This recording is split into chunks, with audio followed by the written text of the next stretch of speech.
En bleu et blanc, le trio de vétérans d'Arcachon a malmené les Rouges et Noirs de Royan. Un quart de finale maîtrisé de bout en bout. La preuve. Dans les tribunes bien garnies, les supporters de Charente-Maritime ont espéré. Ils ne sont pas pour l'instant rentrés dans la partie, mais on y croit toujours.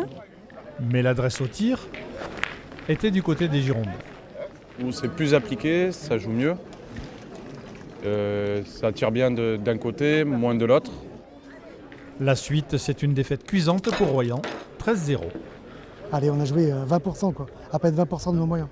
C'est comme ça. Voilà. Et puis eux, ils ont vraiment bien joué. Voilà. Donc, eux, ils méritent de gagner. Pour les Arcachonnais, le choix de jouer à 10 mètres, distance maximum autorisée, à payer. On est là pour essayer de faire le maximum pour essayer de gagner. Et le stress, après, il faut oublier, autrement on ne peut pas jouer à la pétanque. Autre acteur important, l'arbitre. 1 minute, pas plus, pour lancer sa boule, sinon, sanction. Le carton orange, juste l'annulation de la boule.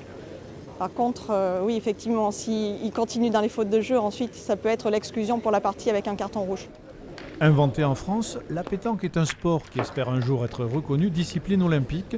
Ce ne sera pas à Paris en 2024, quoique. Je ferai tout ce qui est en mon pouvoir pour qu'au moins dans le village des athlètes olympiques, il y ait un terrain de pétanque et que nos champions du monde participent à la fête. Le championnat de France à Bergerac, c'est jusqu'à dimanche.